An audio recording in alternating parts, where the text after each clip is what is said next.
मेरे प्यारे दोस्तों को नमस्कार। मैं तो संसा हूँ विनय श्रीगंज से आपके सामने बहुत महत्वपूर्ण टॉपिक लाया हूँ। दोस्तों यह टॉपिक है भारत का प्राचीन इतिहास। अगर आप सी जी टेट सी टेट या फिर विभिन्न व्यापम के एग्ज़ाम की तैयारी कर रहे हैं तो यह आपके लिए बहुत महत्वपूर्ण रहेगा। चलिए बढ़ते हैं भारत का प्राचीन इतिहास की ओर। प्राचीन भारत के इतिहास की जानकारी दो साधनों से या फिर दो भागों में बांटा गया है। वह है साहित्यिक साधन और पुरातात्विक साधन। दोस्तों साहित्यिक साधन और पुरातात्विक साधन दो साधनों में बांटा गया है। देसी और विदेशी दोनों हैं। क्या है? देसी और विदेशी दोनों हैं।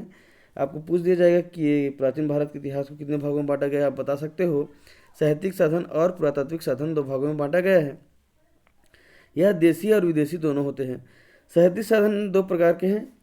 साहित्य, अब देखिए साहित्य के साधन के दो प्रकार के हैं। एक धार्मिक साहित्य है, एक लौकिक साहित्य है। और धार्मिक साहित्य को भी दो भागों में बांटा गया है, ब्रह्म ग्रंथ और अब्राह्म ग्रंथ। ब्रह्म ग्रंथ दो प्रकार के हैं। श्रुति जिसमें वेद, ब्रह्मण, उपनिषद इत्यादि आते हैं, और स्मृति जिसके अंतर्गत रामायण, महाभारत, पुराण, स्मृतियाँ आदि आती है। लौकिक साहित्य भी चार प्रकार के हैं। लौकिक साहित्य भी कितने प्रकार के हैं आपको पूछ दिया जाएगा तो आप बता सकते हो। चार प्रकार के कौन कौन से हैं? ऐतिहासिक साहित्य, विदेशी विवरण, जीवनी और कल्पना प्रधान तथा कल्प साहित्य है। पुरातात्विक सामग्रियों को तीन भागों में बांटा गया है। अब देखिए पुरातात्विक सामग्रियों को कितने भागों में बांटा गया है? तीन भागों में बांटा गया है। कौन कौन सा है? अभिलेख मुद्राएं तथा भाग्न विशेषण स्मारक। ठीक है, चलिए बढ़ते हैं आगे। अब देखिए साहित्यिक स्रोत। साहित्यिक स्रोत में कौन कौन से? धार्मिक साहित्य, ब्राह्मण साहित्य, श्रुति जिसमें वेद, ब्राह्मण, उपनिषद, वेदांग, स्मृति है, स्मृति में आ जाएगा रामायण, महाभारत, पुराण, स्मृतियाँ। अब ब्राह्मण ग्रंथ है, लौकिक साहित्य है, ऐतिहासिक है, विदेशी विवरण, जीवनी, कल्पना प्रधान तथा कल्प साहित्य है। चलिए अब इतिहास प्राचीन बारे में पढ़ चुके हम। अब चलते हैं एमसीक्यू के बारे में। एमसीक्यू क्वेश्चन आप देखते हैं। पहला क्वेश्चन है, भारत देश के नाम भारतवर्ष का सबसे पुराना जिक्र किस पुस्तक में है? ऑप्शन है ऋग्वेद, महाभारत, मगध गीता, अष्टाध्यायी। बताइए दोस्तों, इसका आंसर हो जाएगा डी। मैं बता दूं कि हमारे देश भारत का नाम का सबसे पुराना जिक्र पाणिनि की पुस्तक है। किसकी पुस्तक है? यह पाणिनि की पुस्तक है। आपको पूछ दिया जाएगा कि यह किसकी पुस्तक है तो आप बता सकते हो पाणिनि की पुस्तक है। ठीक है, चलिए आगे बढ़ते हैं। हड़प्पा सभ्यता के किस स्थान से खगोलीय वेधशाला का प्रमाण मिला? बताइएगा। ऑप्शन दिए हैं चहुदड़ो, रोपड़, दयामाबाद, धौलवीरा। कौन सा है? दोस्तों मैं बता दूं कि इसका आंसर हो जाएगा डी, धौलवीरा। दोस्तों धौलवीरा तो हो गया, लेकिन चहुदड़ाओ के बारे में थोड़ा सा बताना चाहता हूँ। चहुदड़ाओ पाकिस्तान के सिंध प्रांत में सिंध नदी के तट पर बसा है। कहाँ है? सिंध प्रांत में सिंध नदी के तट पर बसा हुआ है। इसकी खोज किसने की है पता है? N.G. मजूमदार ने इसका खोज किया है जब 1935 में मौके नेतृत्व में हुआ था। कब हुआ था? 1935 में हुआ था। चलिए आगे बढ़ते हैं नेक्स्ट क्वेश्चन की ओर। आए हो शिलालेख निम्न में से किसका है? बताइए किसका है? ऑप्शन ए पुलिकेशन द्वितीय, बी रुद्रदामन, सी खारवेल, डी अशोक। अगर आपको आंसर पता हो तो जरूर कमेंट बॉक्स में कमेंट कीजिएगा।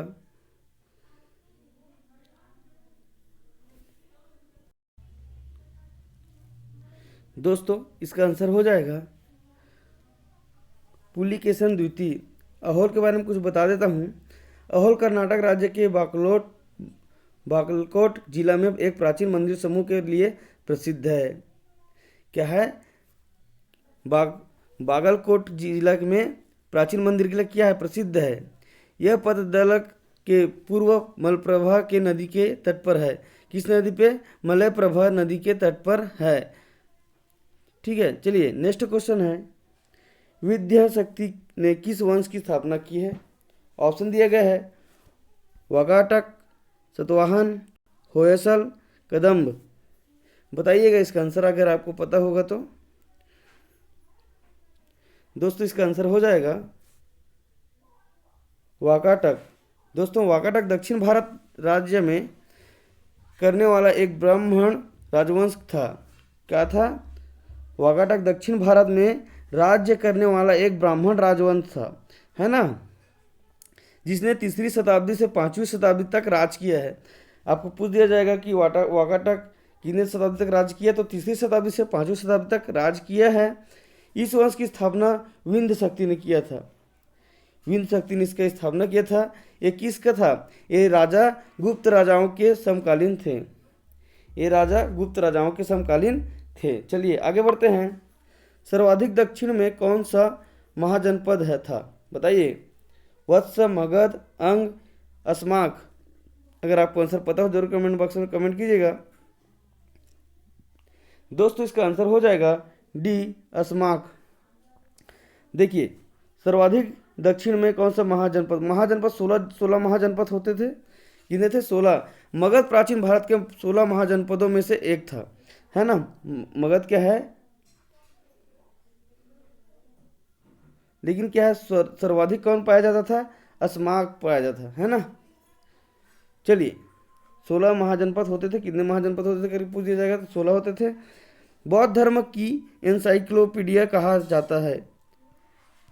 बताइएगा इसका आंसर। बुद्धचरित, महाविभास, मिलिंद पेन, विनय पटक। इसका आंसर पता हो जरूर कमेंट बॉक्स में कमेंट कीजिएगा। दोस्तों इसका आंसर हो जाएगा बी, महाविभास। नेक्स्ट क्वेश्चन है, शंकराचार्य ने किस दर्शन के ऊपर टीका लिखी? योग, उत्तर मीमांसा, वैशिक, ज्योति। बताइएगा। दोस्तों इसका आंसर हो जाएगा उत्तर मीमांसा। शंकराचार्य ने क्या किया है? उत्तर मीमांसा के ऊपर टीका लिखा है।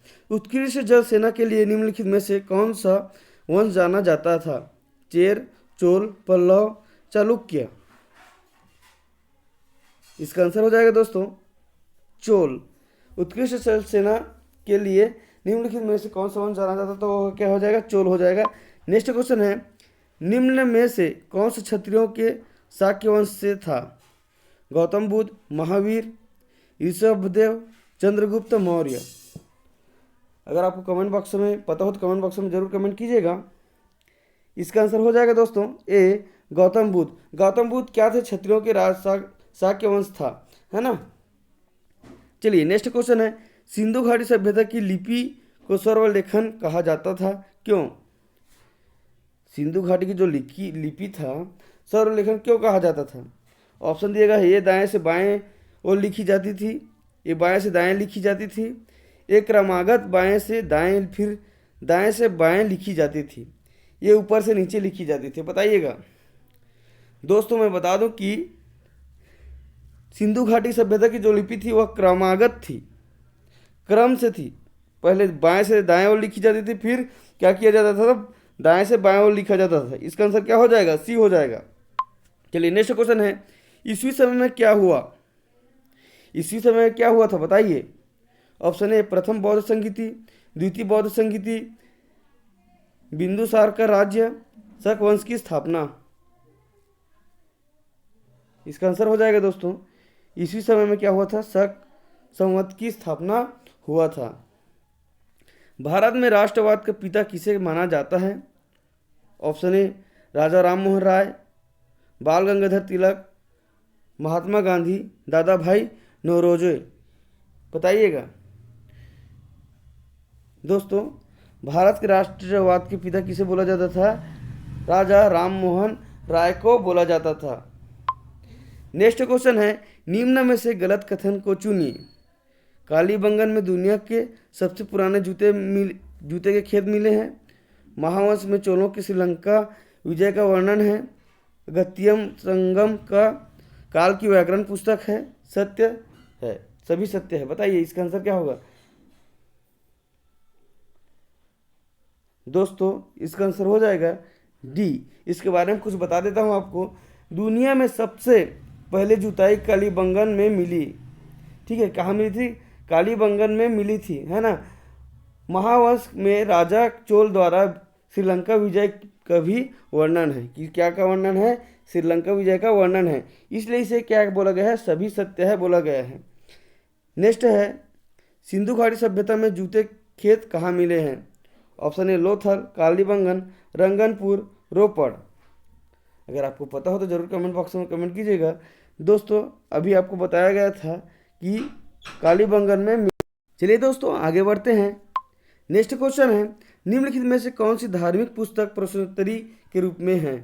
Option A Sutta Pitaka, B Abhidhamma Pitaka, C Vinaya Pitaka, D Mahadhamma Ghosh. बताइएगा दोस्तों, इसका आंसर हो जाएगा अभिधम्म पिटक। अभिधम्म पिटक एक प्रश्नोत्तरी के रूप में है।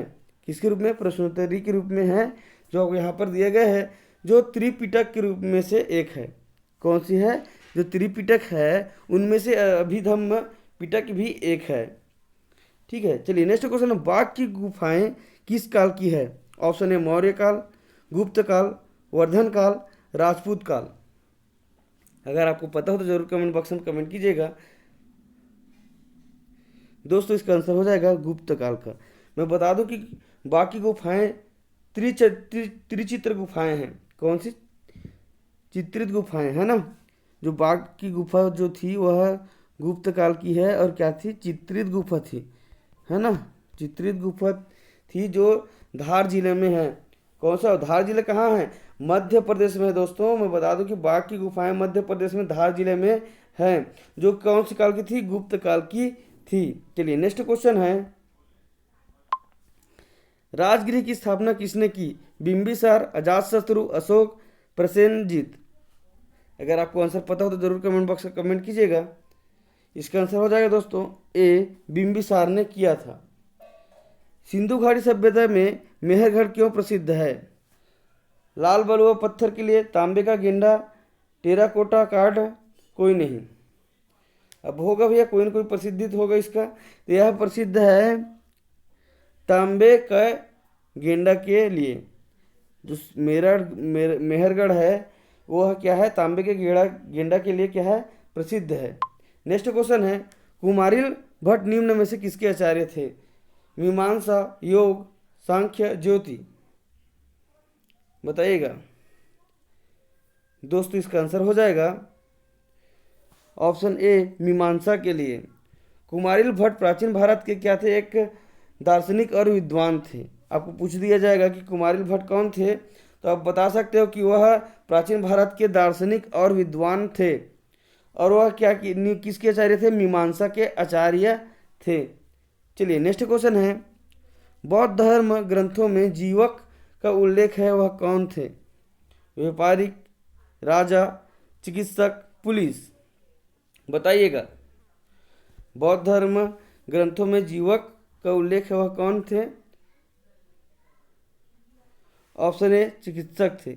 दोस्तों मैं बता दूं कि जीवक गौतम बुद्ध के समय एक चिकित्सक थे। किसके समय थे बोल दिया जाएगा आपको, तो बता सकते हो कि वह गौतम बुद्ध के समय का एक चिकित्सक था, बता सकते हो। थैंक यू दोस्तों। मेरे वीडियो कैसा लगा? अगर अच्छा लगा हो तो चैनल को सब्सक्राइब करें, लाइक करें, शेयर करें, और वीडियो को पूरा फैला दीजिएगा। और अच्छे से वीडियो लाएंगे, और किस टाइप की वीडियो लाएंगे आप कमेंट बॉक्स में जरूर कमेंट कीजिएगा। आपको थ्योरी वीडियो चाहिए कि प्रश्नोत्तरी वीडियो चाहिए कि कैसे वीडियो चाहिए, आप कमेंट बॉक्स में जरूर कमेंट करके बताएं। धन्यवाद।